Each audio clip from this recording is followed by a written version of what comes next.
All right. Well, thanks everybody for joining us this morning.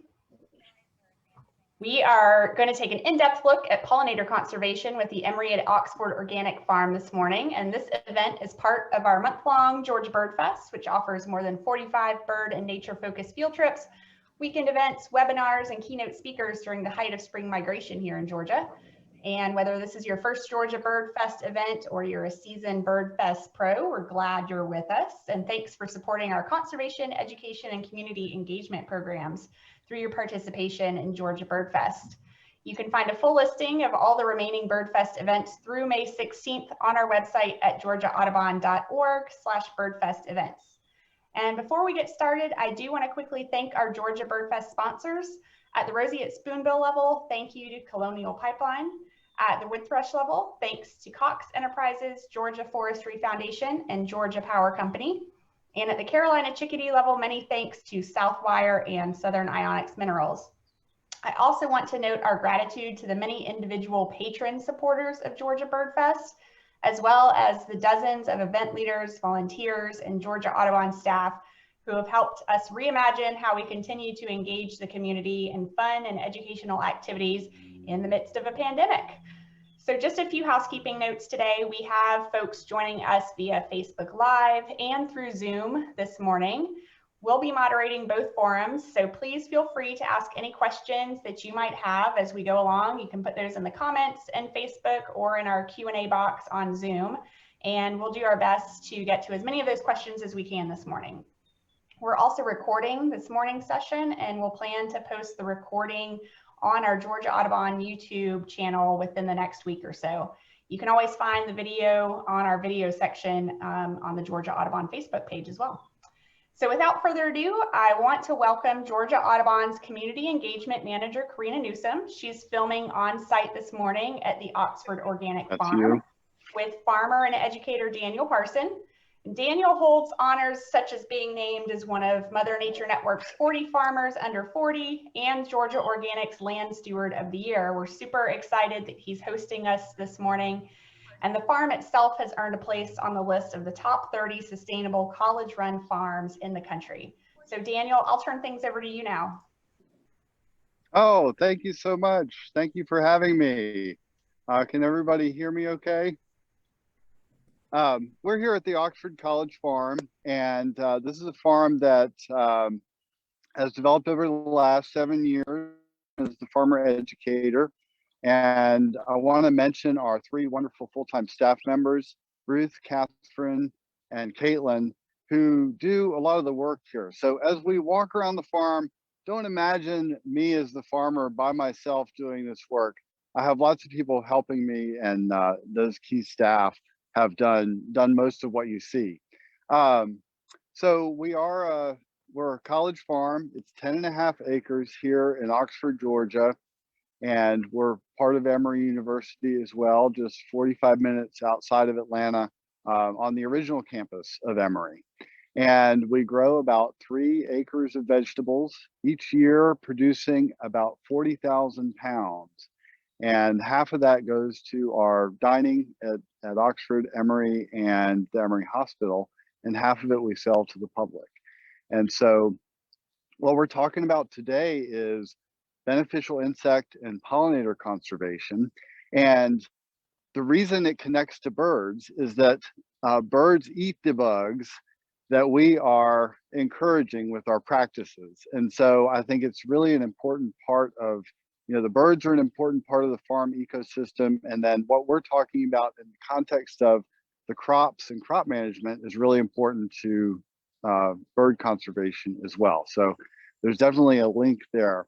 Even though we're not going to be talking just about birds today. We're going to be talking about bugs and flowers and vegetables and how we grow them. We're certified organic, which means that we use cultural, mechanical, and biological methods. And so that is, the cultural methods are a lot of what we'll be talking about, and that's the beneficial insects. And you'll see some of the other methods, the biological, which also relates to the bugs and the birds, and mechanical methods. So Glad you all are here. We're going to see the farm. We're going to walk around. We're going to talk. I want you all to ask questions because there's a lot I could talk about on this farm for the hour that we have. But I want to talk about things that y'all are interested in. So post your questions in the chats and they'll come through to me and we're going to have a good time. So let's head over here to, we'll see what Catherine and Caitlin are doing at the moment, which is planting squash and cucumbers. So to understand as we walk around the farm, to understand how it's laid out, we have crop rotation. So each of our fields is about a 1/4 acre block, and they're planting today cucumbers and squash. We have another spot with cucumbers and squash as well. And next year, these will be in a different location. And so that helps with pests and disease to break those cycles. But also our rotation helps us to manage our cover crops, which are grown to support the growth of our cash crops. Cover crops are, a lot of people think of cover crops as we plow them into the soil and they enhance the biological activity in the soil and nutrient holding and nutrient availability, but they also have a lot to do with beneficial insects. And really, it's the crop rotations and cover crops that allow us to do our certified organic production where there are bugs that like to eat our crops. So these cucumbers and squash will actually be covered with row cover remay later to reduce pest pressures mechanically without using pesticides. We'll walk over here and see some diversity of crops growing. People often ask, what do we grow? How many different things? Well, we grow about 25 to 50 different crops and over 100 different varieties. And so a field like this, we're actually growing a lot of plants that are in the same family. So right here we have Scarlet Queen turnips that are in the same family as Komatsuna, Teiyu, sprouting broccoli, Hakurai salad turnips, bok choy. They tend to have the same diseases and pests associated with them as each other. And so when they move to a different place on the farm, that breaks up the cycles of pests and disease. We also have potatoes in this field because we don't grow very many potatoes. And they are, we want to separate them from their family members, which would be tomatoes, peppers, eggplant. So those are grown in another part of the farm, and therefore it'll be several years before we grow any of the same family. And that's kind of the basis of how rotations work. And I wanted to bring you here because it's just a beautiful field and emblematic of one of the things we do, which is a lot of diversity. And I think that's a theme with preserving insects and other species as well, that really diversity is not just a useful concept, it's really the basis for life. And one of the things that we do on this organic farm and others is to encourage that biodiversity on which we all depend. And I think it's hard sometimes to understand that even if we don't realize it, our lives depend on the biodiversity of the planet. So we're trying to preserve that in the way that we can. In this kind of managed ecosystem is the way we see the farm. You know, it's not a natural ecosystem, and it's not, but it is a managed ecosystem. All right, we're going to walk to see some flowers, which is the main event when talking about beneficial insects and attracting them. Are there any questions yet as we walk? Yes, David, somebody asks if the farm is available for on-site tours and are any of the crops available for sale? Oh, great question. So right now we're not having tours. We're having very few visitors because of COVID, but we're hoping that that's going to change, especially by the fall.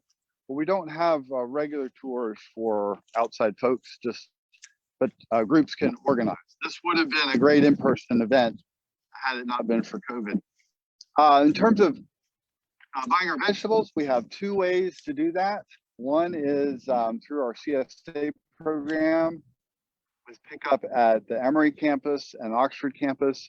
And another is the Oxford Farmers Market, which is 3 to 6 on Thursdays here in Oxford. And then on the Atlanta campus on Tuesdays, there's a farmers market as well. And we attend there. So there are some ways for the public to get a hold of our vegetables there. So I wanted to show you this area as we talk about diversity. This is a good example of how we conserve pollinators. It may look like a weed, sometimes mow it because there are some negative effects of having weedy overgrowth. But for right now, what you see is crimson clover that are actually seed heads. Just a couple of weeks ago, these were in full bloom clover, sort of similar to the white clover we're all familiar with. But what they provide are nectaries for these beneficial insects. When I say beneficial insect, I'm talking about one, pollinators that pollinate our crops, and the other is predatory insects. So we know in Georgia there are lots of bugs, and there are bugs that eat our crops. But because we're not poisoning them with chemicals, we need something else to take care of them. And that is insects that will eat those insects that are eating our crops, the predators, the parasites, the parasitoids, and they need flowers. You know, we're all familiar with the insect life cycle of the butterfly. Lay the egg, eat the leaf, and then become an adult butterfly. And most insects follow some version of that. So oftentimes their larvae eat more than the adults, and often the larvae eat something different from the adults. So one of the stories I like to tell is about the syrphid fly that loves flowers with small nectaries. They look like a bee mimic. They look a bit like a bee, but they're actually a fly. And the adults need pollen and nectar, or they all need the nectar, and the females need pollen for minerals and proteins so they can lay eggs. And by having flowers on the farm, those syrphid flies will get what they need as adults, and they'll lay their eggs on the farm. Their larvae don't eat flowers, they eat aphids, which are one of our insect pests. And so they'll lay their eggs, the larvae will develop and eat our aphids and take care of our pest problem. And so in a way, not using pesticides is really the first step in our pest management program, because if we did, we would kill the syrphid flies and the aphids would return first. You know, the prey species always return first, and then the predators come in to eat them. And so it's really important to have that little insect ecosystem. But there are lots of different beneficial insects and lots of ways to attract them. But the main thing is flowers and small flowers. So you may or may not know that carrots are in the family called the Apiaceae, and they're named for Apis mellifera, which is the honeybee. And so they're actually named according to the purpose that they serve in providing these nectaries. So if carrot flower looks like a Queen Anne's lace flower, it looks like a big flower, but it's actually an arrangement of lots of tiny flowers if you look closely. And that's what these insects really like. So we'll tell some more stories about some of the beneficial insects on the farm when we walk up. But right here is a diversity of not just the clover, but also coreopsis that's going to come on, and perennial clover and other things. Daniel, one more question. Talk to us about your irrigation. How do you irrigate? Do you use rainwater or something else? We don't use rainwater because of the needs we have for a lot of irrigation. We've drilled a well on site, so that's clean water, and we use mostly drip irrigation. Some sprinklers, mostly being the low flow micro sprinklers, and it conserves water. The downside of drip irrigation is all the plastic used in the tubing. But because we save so much water and it does such a better job, that's what we use. We just try to reuse the tubing as much as we can.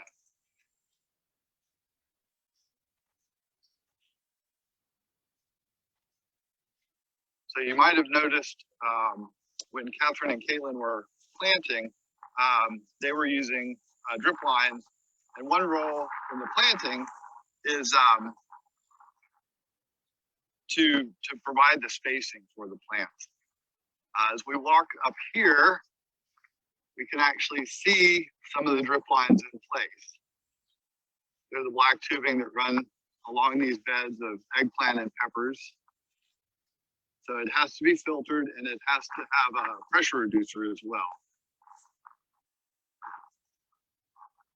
Were there any other questions before we find our next spot?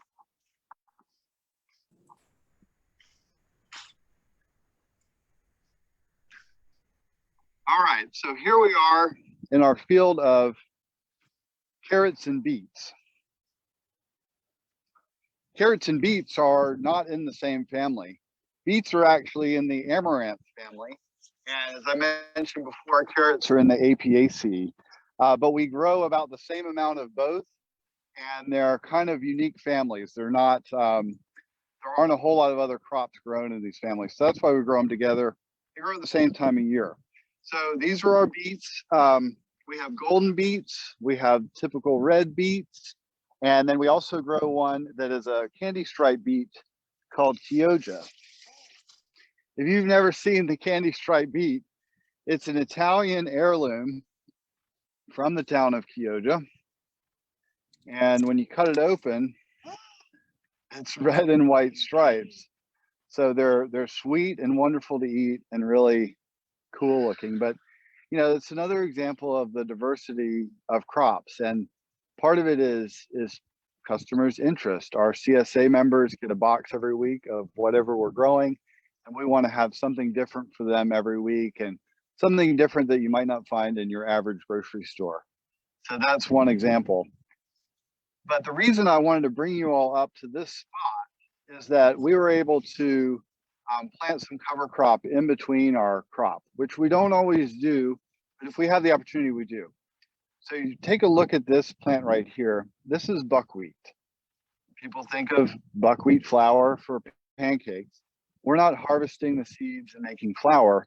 We're using them for their flowers, for their floral products. So they produce nectar and pollen, and the nectar is produced in the morning. So once these bloom, you'll see just, it's almost like a city of activity in the morning of insects. You've got honeybees, bumblebees, syrphid flies I mentioned, parasitoid wasps, other solitary native bees, all collecting those floral products. But because they don't produce nectar in the afternoon at 2 o'clock, there's nothing going on. It's like a ghost town. And so, but buckwheat is one of the things in the summertime, because it blooms so quickly after planting, we use it quite a bit to attract these beneficial insects. And, you know, I mentioned parasitoid wasps. If you all don't know what parasitoid wasps are, I find them fascinating. They're tiny wasps. They won't sting you, and you probably won't ever see one. Although some people are lucky enough to take pictures of these things as they're laying their eggs. The adults lay their eggs on caterpillars, and they will, their larvae will hatch and go inside the caterpillar and eat it from the inside out. And what you typically see of these are the pupae of those wasps that look like tiny tips of Q-tips to me. That's what I think of. And you may have seen pictures or seen this in real life, the tomato hornworm, because they can have these little pupae all along their backs and survive. They're so large. But anyway, those are pupae, not eggs. And that's what you typically see. Then the adult wasp emerges, and it needs the floral products. It needs that nectar, and the females need the pollen in order to lay their eggs on the next caterpillar. And so having the flowers here, she's going to lay her eggs here on the farm, and hopefully her larvae will eat the caterpillars. And I think one thing that relates to farming and also birding and just in general enjoying and understanding nature is keen observation, paying attention to what's going on. And for a long time, I read about these things, these parasitoid wasps. I found the pupae. I saw pictures of the wasps laying their eggs, but I had never seen the larvae. So one day we were working in a field of broccoli, and when we see the caterpillars that are eating it, we'll crush them. And so I know exactly what the inside of a caterpillar looks like when you crush it. And so one day I crushed one and I looked at it and I thought, that is not the inside of a caterpillar. Those look like little bugs. And sure enough, they were the larvae of these parasitoid wasps developing inside the caterpillar. And people think this is gruesome, but it's just a part of nature. Things becoming other things, caterpillars turning into wasps, and flowers turning into wasps in a way. I'm from South Carolina, and Rudy Mankey loves to talk about how things become other things as they're predated on and fed on. And so I love that concept that I learned from him, hearing him on the radio. But and that's part of this is how we do our pest management. So a lot of people are wondering, we have so many bugs in Georgia. How do you farm organic? And the answer is that every bug pretty much has a bug that's going to eat it. And so encouraging them by using these flowers and planting is really the way that we do our pest management. Daniel, I've got a couple of questions coming in on Facebook for you. So okay. The first one, you talked about the predatory insects. Do you actively introduce any predatory insects to the farm, or are you just simply attracting them to the farm? So that's a great question that I get all the time, because people want to, purchase insects and bring them into their garden and have them go right to work. And I'll confess that my family laughs about a dream I had one night, which was a vending machine of beneficial insects. I think it's a great concept, but other people think it's a strange idea.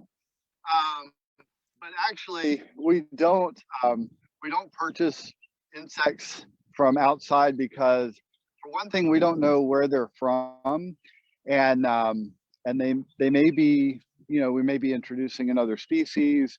Also, they can sometimes arrive just starving and in bad shape from the journey, and so may not be ready to do their job.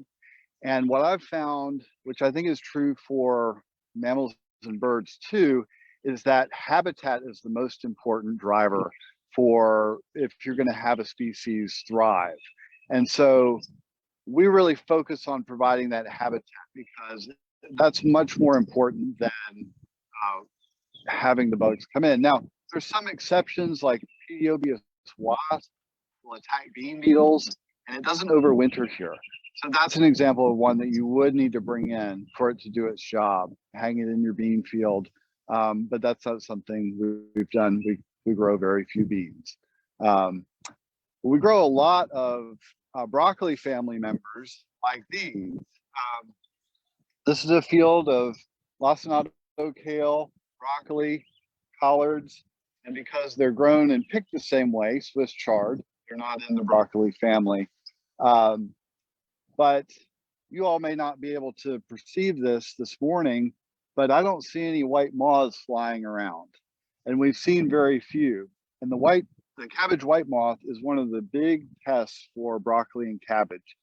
Their caterpillars eat the leaves, and I think this is evidence that our pest management is working, because if it weren't for all the beneficial insects, this field would be full of white moths flying and laying their eggs. And another little story about observation: if you want to find a caterpillar egg, watch the caterpillars, and if they'll land for just a second, but not on a flower. on their larval food source. So the cabbage white moth on cabbage, they'll land for a second. You just sort of note that leaf and walk over. The moth will go away, but you look on the underside of the leaf and you may be able to find that egg. So just something neat to do when you see, like last year I saw a swallowtail in our false indigo, one of the native plants that we grow for beneficial insects. And sure enough, laid 3 eggs right there on the leaf for the larvae to hatch and eat it. But the next day the eggs were gone, so something has eaten those. And that's another hidden effect of these beneficial insects, is that there are egg eaters. There are those that parasitize the eggs of pest insects. So something you wouldn't think about, but it's sort of nipped in the bud, where things are going and eating the eggs of these insects before they ever develop and can eat our crops. So there's a lot of ways that we attract and conserve these beneficial insects, and really the same practices of growing flowers, having a diversity, having wild areas and crop rotations. They support these beneficial insects that are predators. They support pollinators. They support the insects that the birds are out here eating. So doing the same thing has a lot of great effects. Daniel, one more question. How do you control the weeds in areas planted with food crops? We control the weeds mechanically with a long-handled hoe for the most part. So when we plant the garden, we plant according to certain spacing, planting density, and that is dictated by the size of our hoe. We use a lot of stirrup hoe, collinear hoe, and rarely what you think of as the regular hoe, the American hoe. We use that very rarely, but the collinear is a really thin one, and that's our weed management. But added to that, we've got a power harrow, which once we prepare the bed, we know we're going to have weeds flush in a week or two. So we prepare the bed, and about 10 days later is planting day. And right before we plant, we use this power harrow that mixes the soil from side to side rather than up and down like a tiller or other tillage. And so it actually kills the weeds without bringing up new weed seed. Because the weeds will germinate from the top 1 or 2 inches. If you go in with tillage, you're going to bring up soil from below that level, so new weeds will emerge. So that's a technique called stale seed bedding, to make the bed kind of stale for the weeds, and then we plant. So we start with the reduced pressure. Great, thank you. So we've got a couple of questions of people who are interested in, kind of how you staff the farm. Are you, you have student classes out there working, or volunteers, or maybe some local high schools? How do y'all manage everything? Yeah, so that's a great question. There's 4 of us full-time staff that I mentioned, and then we have a lot of students during the semester. We start with 20 in the fall, and we have somewhat fewer in the spring, when in January, February, we have less need for the student workers. But they do a lot of the work, and they do just about everything except for running equipment. And then in the summer, we hire a couple of student interns. So we have 2 coming in May, and then in July, they'll go off doing other things, and another 2 will come in. It's also part of an academic internship, so they'll spend some time reflecting on their experiences and all that. So, and we have taken volunteers in the past, not lately, but one of the things volunteers do is gleaning, which is picking some of the crops that we can't pick for sale, but are still good, and will go to our local food bank. So a good portion that goes to the food bank. Anything that comes back from market goes to our local food bank here in Covington, which is the town right by Oxford, and to a church here in Oxford as well. So,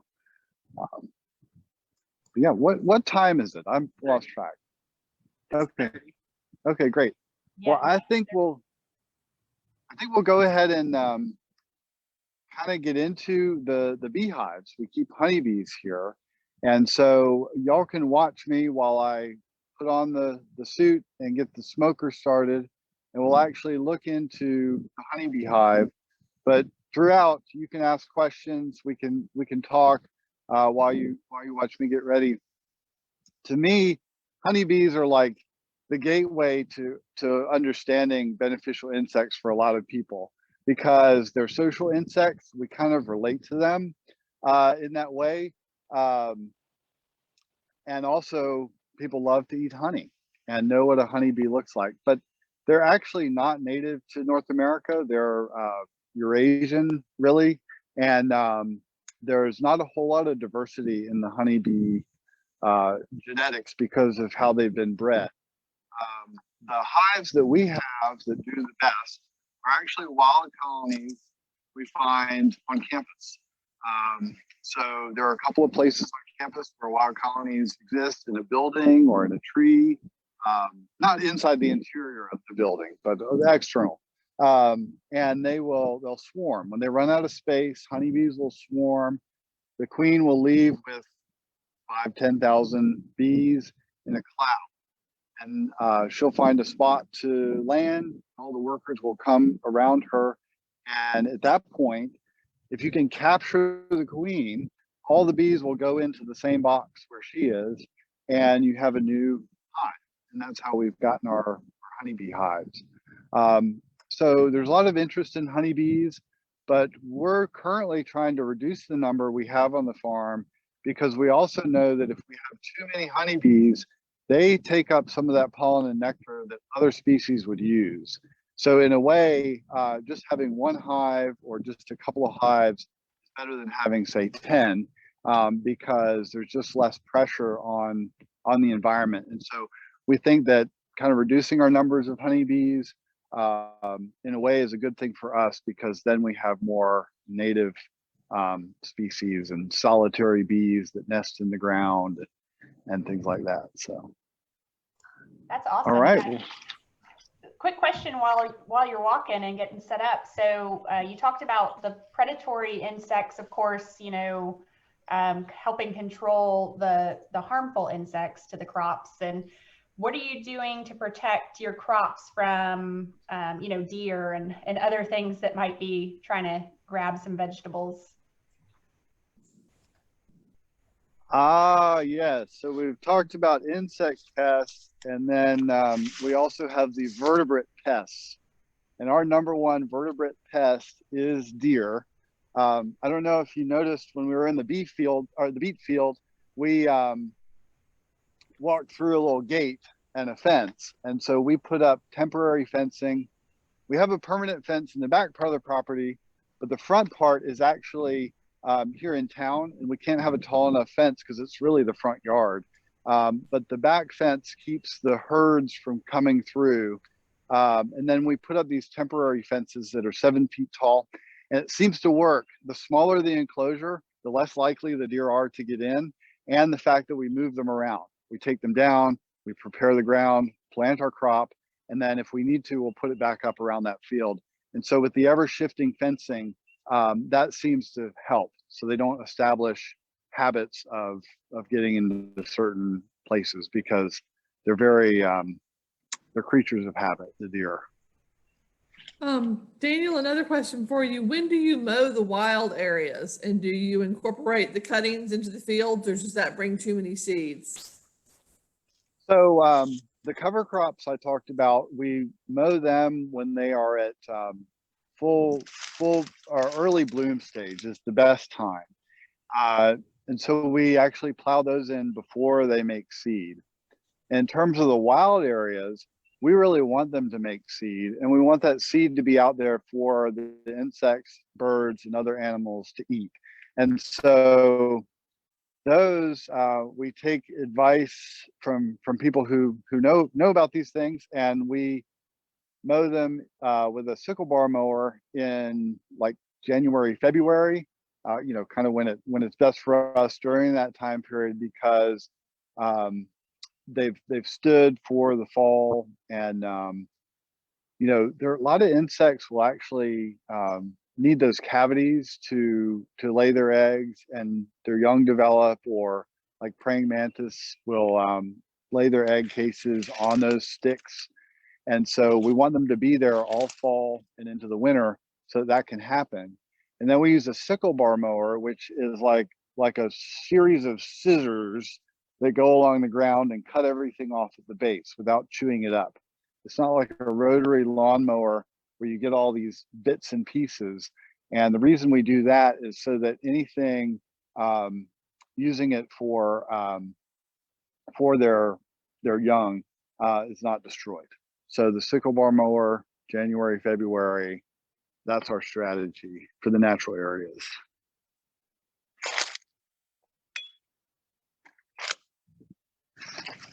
So I'm going to light the smoker now. The best fuel for a bee smoker is pine straw, in my opinion.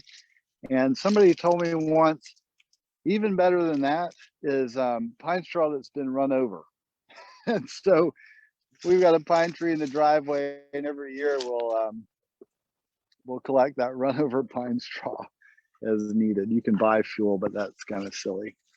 So the reason we use the smoke is that if you live in a house made of wax and your food is stored is honey, sugar, then, and you live in a tree, the worst thing for you is a forest fire.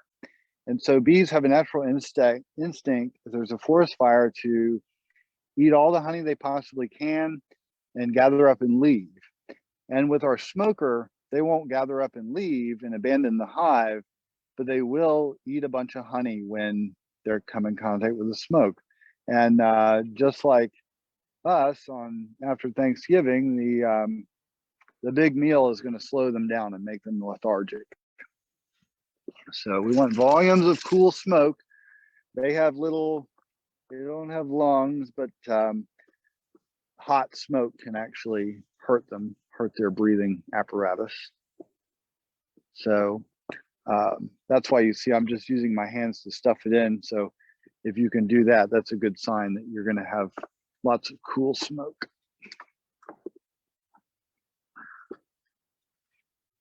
All right.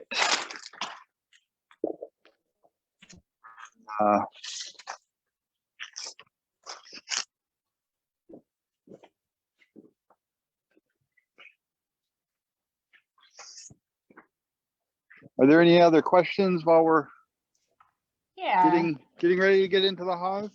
Didn't want to interrupt your suiting up, but we do have a question. Someone just admiring how much you know about all of these various things, and what sort of formal and informal training do you have that led you here? Oh, great question. I often start with my background, but today I thought we'd get right into the subject matter. I went to Clemson and studied biology and got interested in environmental issues. And I saw one of the disconnects in the environment was the way agriculture is done. And I thought organic farming was a way that we could get the food we need while being good to the environment. And so I graduated and went and worked on a farm, and then decided to go back to understand better what's happening in the soil, what's happening with the insects, why are we using these cover crops that we're doing. So I went back to Clemson for a master's in plant and environmental science. And from there, I ran Gaia Gardens, part of Eastlake Commons co-housing in Eastlake near Decatur, for 5 years, and then moved to Clinton, South Carolina, where I rented land and had a farm there. And then this opportunity at Oxford came up. So it's a mix of that formal schooling and experience, and talking to groups about it, and kind of refining the important parts of what we're doing. And observation is so much a part of it. When a couple years ago we started having some pest problems that we hadn't had before, and we also weren't doing as good a job at planting all these beneficial cover crops. And so we decided that we needed to double down and and do what we knew was right. And really, since then, the pests have again reduced. And so observation is a big part of it. Great. And you showed us that field with the clovers in it earlier. And, you know, looking here at the beehives, are you actively managing like any pollinator gardens specifically for the bees? We do have some little native pollinator gardens, but they're mostly to produce seed for our annual plant sales so that we can sell those native pollinator plants. So they're little patches. But what we do have, it's kind of interesting because here on the farm, poor drainage is one of our issues. There's a clay layer that's several feet under the soil that perches the groundwater in the winter. So we have some spaces that we can only farm in the summer, and then we have some spaces that we can't plow at all. And it's kind of lucky because those end up being our pollinator gardens. And it's kind of like I was talking about with the insects in terms of habitat. By preserving that habitat, by mowing it at certain times of year, we really encourage those native plants that support the beneficial insects. So, you know, if we were talking about a backyard, I would say, yeah, absolutely plant your different pollinator species there, plant a lot of natives. But for us, it's about, you know, farmscape management. So a kind of bigger picture. So we have the planted things that attract beneficials, but also those non-planted areas. This is right here is one of my favorite plants right now is the lyre leaf sage. It's got these little light blue flowers, and most people think it's a weed, but driving around, you'll see big patches of it sometimes on the roadside. It's a beautiful native flowering plant. All right. Well, I've got one more question for you. Are there any animals or poultry raised on the farm, especially for the manure? we don't use manure in our fertility because with organic, you have to have about 110 days between application and harvest of a crop.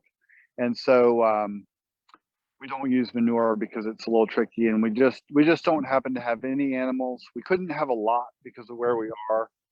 And we keep talking about chickens, but I'm going to zip up the suit of my assistant because when you're wearing a bee suit, you want to, here, I'll hold this. Okay. When you're wearing a bee suit, you really want it to be fully enclosed. If there's a little space where a bee can get in, that's kind of your worst thing is the bee crawls inside the suit with you. That's where you don't want to be.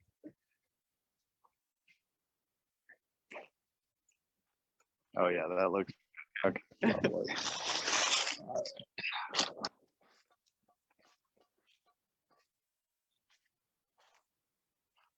All right, if there are any beekeepers here, I'm sure I'll be judged for not keeping a nice clean bee yard. We've got too much growth in front here, but they seem to be surviving despite that. So what I do is just a little puff of smoke in the front to let them know we're coming in. And then I'll set the smoker aside. We always come in from the back on a beehive. You don't want to darken their front door. Get angry. Some bees and some pests inside the hive already. There's small hive beetles here. These little black beetles and our favorite cockroaches. Lots of bees. And so I'm going to open up. What I've done is taken off the roof of their house, and now I'm going for the ceiling, the internal structure. I'm just going to blow a little bit of smoke under here and give them a second to think about that. I'm sorry to any biologists if I'm anthropomorphizing the insects. I know they're not people with personalities and brains like ours, but sometimes it's fun to think about them that way.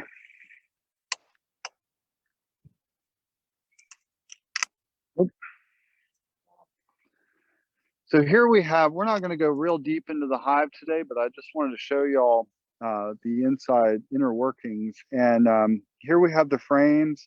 These are filled with honey. There's actually 9 frames in here with lots of space for them to make the honey. They bring the nectar in. To make the honey, they bring the nectar in. A lot of people know they regurgitate it out of their honey stomach, a specialized structure, and that adds enzymes that, and then they beat their wings to dry it out. And they know when it reaches 18.5% moisture, that's when it becomes honey. And honey is like the only food that never spoils. And the bees seem to know that because that's why they make it. And so nectar, which is, I think I went for the wrong frame here to start with. So nectar, you don't want nectar in your honey when you collect it. You just want the capped honey. It takes 6 pounds of honey to make a pound of wax. So the wax capping is very valuable for the bees. There we go. If you've never seen in a beehive, this is actually kind of a small number of bees to come out on a frame. But what you see here is all capped honey. So when we extract it, we will shave off a thin layer of capping and we spin it in an extractor. Our extractor is actually a radial extractor. So the honey is extracted in this direction. And the reason that works is when they make these little tubes that they put the nectar into, they point them up just a little bit. If they pointed them down, all the nectar would run out. So they point them out up a little bit, and that allows us to spin the honey out kind of to the side of it. And you can see down below there, you know, whenever you open up some of that wax, they'll go in and eat the honey and, you know, do something with it. So they keep to themselves, they keep their own house clean and the way they want it. We really don't do a whole lot in terms of management of the bees, just try to give them enough space and nudge them in a healthy direction and provide that habitat. So Daniel, is the honey sold as well? not much, because we get about 100 pounds a year, and most of that goes to our CSA members. So we will occasionally sell it, but it is it's so rare that there's not much opportunity to purchase.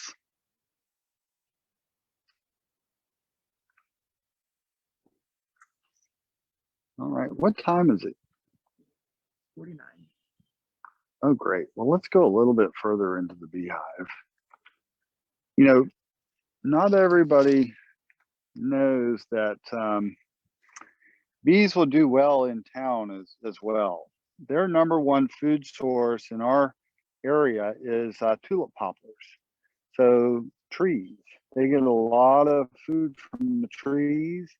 And so it's quite possible, if you're in town, to have beehives. And it's a great hobby. But we'll go in just a little bit further. Maybe we can see some young. I'm happy to entertain questions about bees or about the farm as well. Can you tell us again where you do your CSA deliveries or pickups? You can find out more information on our website, but the pickup is at Caldy's at the depot on the Atlanta campus, and then also at the Oxford Farmers Market here in Oxford. That's Thursdays 3 to 6. Now they're getting a little bit excited. You might want to back up just a step. We've opened up a little bit of honey here. They're not real happy with me.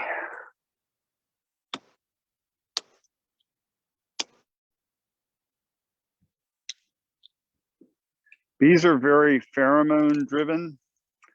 And so they're all, you know, there's one queen in this hive. And so they follow her quite a bit. And also if you kill a bee, they will, they get very excited and we try to avoid that. So we try to be gentle as we go into the hive.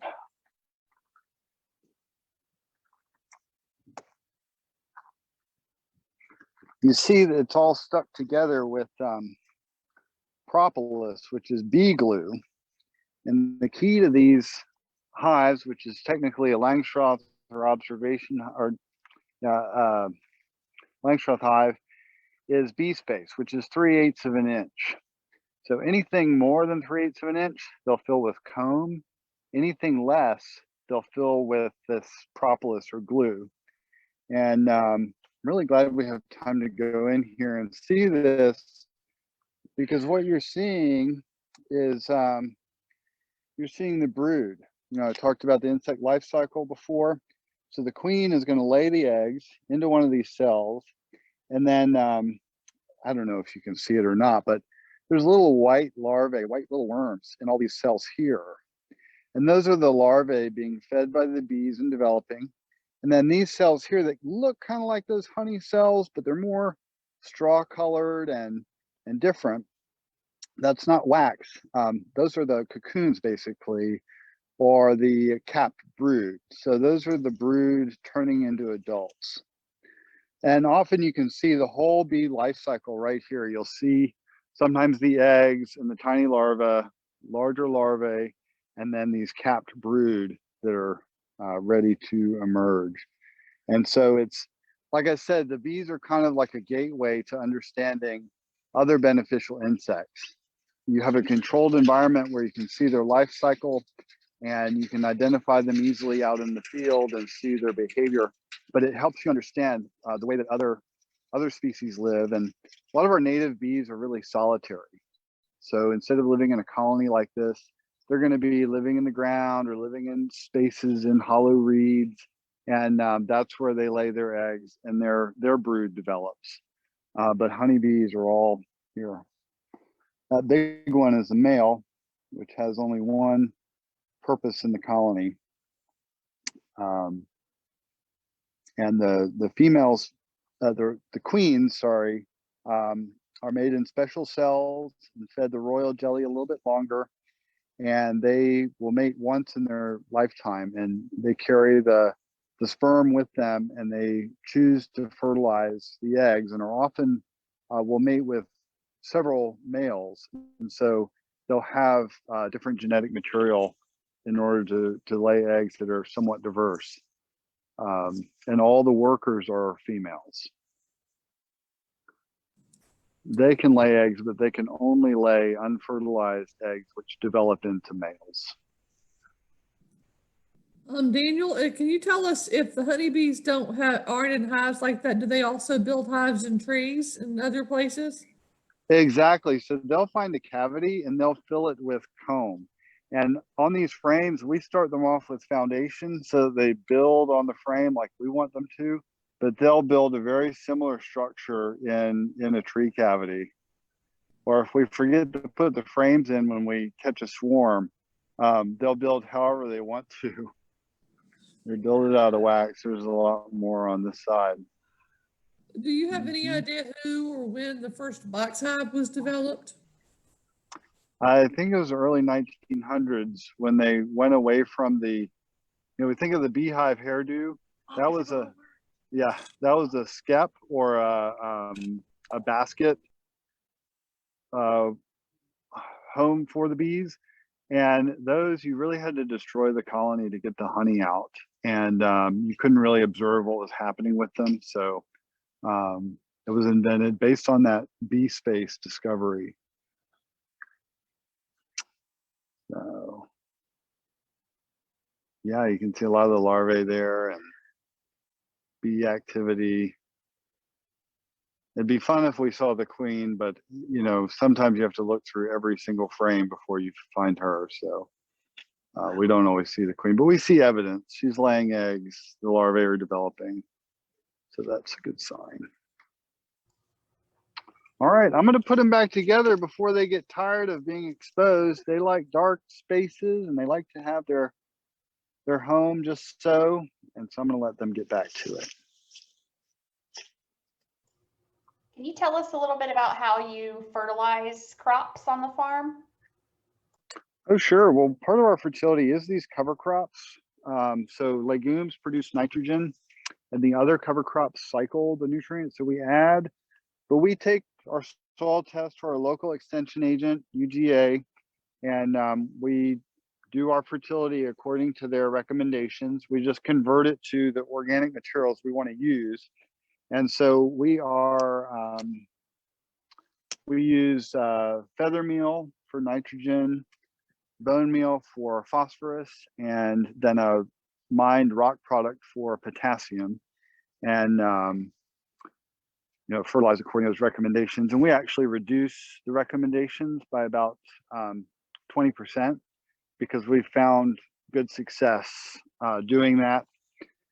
And then the cover crops will help us conserve those nutrients and cycle them. And so over time, we really try to use less of those added fertility inputs. But you always need some nitrogen added to the system for good development. I like to do things naturally. I try to reduce the amount of fertility we use, but if you don't apply any, you don't get as many vegetables. And so you're still plowing the ground and doing all the work. So adding that proper fertility really helps with the efficiency of the system. And I think overall reduces the resource use according to how many vegetables we produce. Daniel, can you speak to the benefits nutritionally and flavor-wise of organically grown produce? Well, the produce we grow is the best tasting produce in the world. That's all I can really tell you. Of course it is. It's going to be good for you. I don't know enough about nutrition to really answer that. And I know that just having an organic strawberry, for example, it may be the best strawberry you've ever had, but not always. There are a lot of factors that go into it. But I think we're more likely to have a better tasting, more nutritious product. But it's not necessarily intrinsic. One thing to think about with farming and food production is that we try to put them into categories, conventional, organic, but everyone does things a little bit differently. So it's hard to say if my beets are more nutritious than someone else's beets because I'm organic or conventional. But there's something to it because those conventional nutrients are soluble.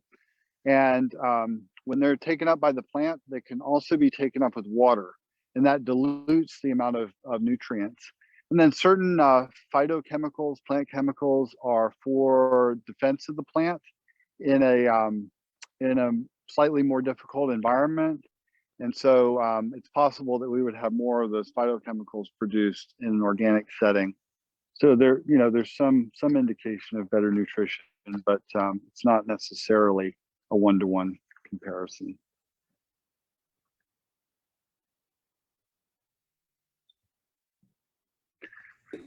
Michelle, do you have any more questions? We are coming up on the top of the hour here. Yeah, we don't have any more questions on Facebook. I just wanted to thank you, Daniel, for your time this morning. This has been amazing.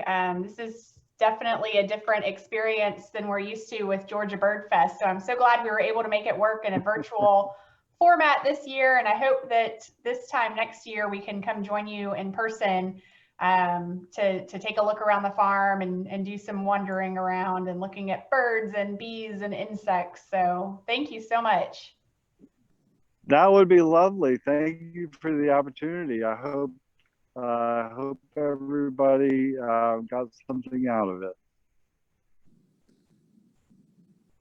Well, thanks everyone for joining us this morning, and we will make this video available on our YouTube channel. Give us a few days to get that up, And we will also, video will be on our Facebook page for viewing whenever you like. And Daniel, have a great weekend, and tell Karina thanks for filming everything. I hope that the bees didn't get too close to her. I was very nervous watching that whole thing. It's a very good thing I was not sent out there to do the filming, because I'm not sure I could have handled it. So give Karina a high five for us, and thanks everybody for joining us. And I hope you'll participate in another Georgia Bird Fest event, which continues through mid-May. So thanks everybody. Bye, y'all. Awesome. Thank you.